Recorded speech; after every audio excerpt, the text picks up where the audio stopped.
Hello guys, welcome to another video. We were discussing about Microsoft Teams. In this specific video, we are going to discuss about the overview of everything that you see on the desktop app.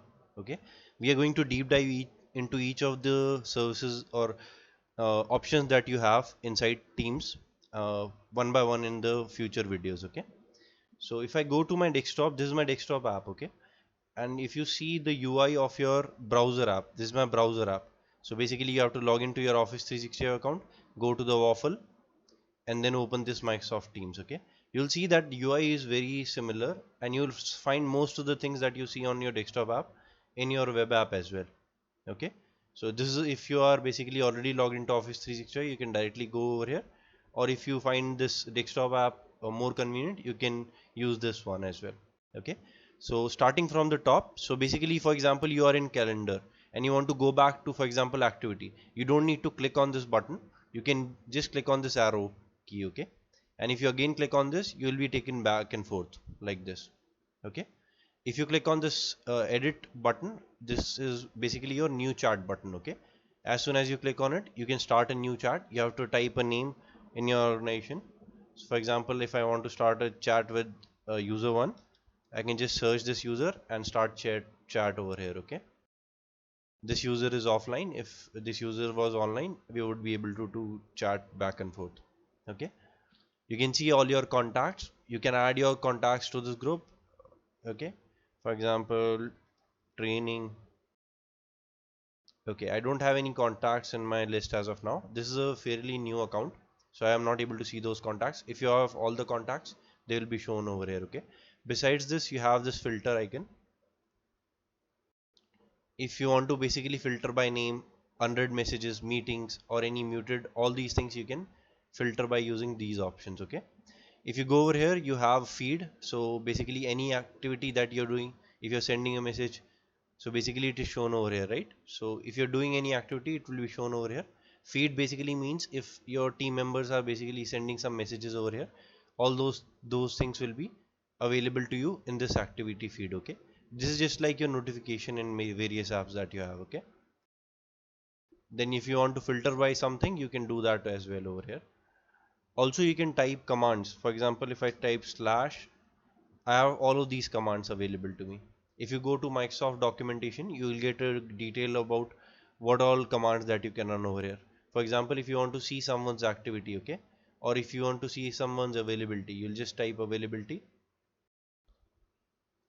and then you can change your availability over here. Or if you want to see some activity, for example, this user's activity, so you will see all of these things. For example, if you are having a chat with this user, if I go over here, if we are having a chat like this, I'm sending the messages over here and I'm getting those in the portal, I believe. Okay, so user 3 is sending these messages to the admin. So this is how you can see. You also have a notification on the right side as well as soon as you receive a message. Okay, so this is all about activity. Then you have this command, or you can type at the rate, and then you can find multiple things over here. Praise is basically if you want to show some gratitude to someone. If you want to see some videos, this is basically YouTube for corporate. All of these things you can do using these commands. Okay, so this is the major search bar that you have. On the right hand side, if you click on the user icon, you can see the username. You can change the profile picture. This is very similar to what you saw in Skype for Business. Okay, you can change your availability status, so it can be available, busy, do not disturb, be right back, appear away. All these options are there. All the saved chats. Okay, so if you send any chat to someone, okay, you can save this message basically, and if you go over here and click on saved messages, you will be able to see those saved messages over here. Okay, so this option is there. Then you can see all the settings. You can change the theme of your account. I can have high contrast theme or a dark theme. I like the default one. So based on your preference, you can see all of these settings. You can check your privacy settings. Okay, you can see your notification preferences. All of these options are available to you. You can check your headphone and video and all those things over here. You can check the permissions if you have allowed media or location to be shared or not. You can see all your call settings over here. Okay, so various settings are there that you can check over here. Besides this, you can zoom in or zoom out. Okay, either you can have 100%. I think this is fairly good. You can also see all the keyboard shortcuts over here. If you want to see keyboard shortcut, control and a full stop will work for you. If you want to directly go to the search bar, control E. Okay, control E and you're directly taken to this. Okay, so these are some useful keyboard shortcuts. You can check the Legion and all those things over here. Check for updates. If you want to update the Teams client, you can just click on this and it will start searching for updates. You can also download the mobile app, and it is very handy on the go. If you want to attend the meetings, you can use the mobile app. Okay, minimize and all those things are fairly common in most apps. You have activity, then you have chat. Either you can have one-to-one chat, or you can add multiple participants over here. Okay, so for example, I'm having a one-to-one chat with Neeraj. Now I can do what I can do. I can add user one as well in this chat. Okay, so now you have three people over here. But whenever a new user is added, they are not able to see the earlier chat. So we had already have some chat with each other, right? But the user is not able to see all of the chat. That is private to us. So you can type any message over here and then you can work on all of these things. You can also see all your contacts over here. You can see the again I have repeating the same things. Then you have teams. Basically this is the main area where you create and add users to the team. Okay, this is where you create or join a team. I'll be basically discussing each and everything in detail on a later video. So this is just an intro of all the portal things that you're seeing over here. Okay, so you have portal or desktop app settings that you see as soon as you log in. Okay, in the portal as well, you can see most of the things that you're seeing over there are very similar in the portal as well. Okay, so here you can create or join a team, and there are multiple things you can do within a team. These are known as teams, and inside these are known as channels. Okay, I'll be discussing those in a later video. You can see all your meetings. Your Outlook is also synchronized with this. Okay, I actually don't have any meeting. This is a fairly new account, so if you have all the meetings, they will be populated over here. Your status will also be updated from Outlook as well. Your Outlook status can also be updated over here. Okay, then you can see all the call settings. If you have a voice enabled in your area, actually voice calling and enterprise voice is not available for all the clients in all the regions.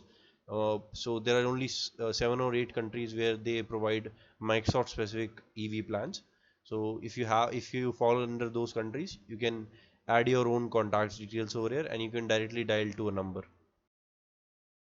Okay, then you have Microsoft Teams. All the files that you store, basically any file that you upload over here in Teams, it will be available over here. All the things that you have downloaded will be available over here.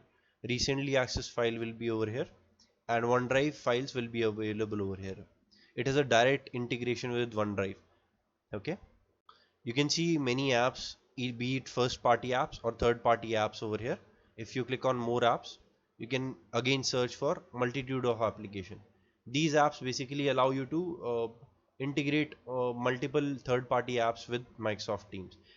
Okay, so for example, if you want to integrate ServiceNow, you will find webhook. Okay, so basically you will create a webhook, and once you create this webhook, you will be able to provide it to basically ServiceNow, and ServiceNow team can directly integrate their tickets with Microsoft Teams. Similarly, there are many connectors available that you can use to basically connect different third party or first party apps with Microsoft Teams. Okay, again, if you either you can go all apps over here, or you can click on this app store icon and you can directly go to this app store. Okay, any help you want, topics, training, what's new in Microsoft Teams, you can basically refer these URLs. Okay, you can download the mobile app. So this is all that I wanted to cover. In the portal as well, you can see all of the same settings that you're seeing. These are known as various tabs. Okay, these are known as channels, and these are known as basically various tabs. Okay, so also yes, so basically there is also a website called teamsdemo.office.com. Okay, if you go to this website, you will be basically provided step-by-step guidance how you can use Microsoft Teams. Okay, so it will tell you what all these things are, and it is also going to guide you one by one. So you can, if you want to check out this, it is a very handy tutorial for you. So you just have to click on next. It will ask you to create a new team. Then you are going to create a new team. Either it can be public or private team. Okay. You just click on these next, and you will be basically shown all the options that are there in Microsoft Teams. Okay. So this is a very handy tool if you want to use it. Otherwise, I'm already going to cover most of the things that are shown over here. Okay. So any questions, any queries, you can type it in the comment section. I'll see you in the next video. Okay. This is all about this overview. We are going to discuss all the services in detail in the next videos.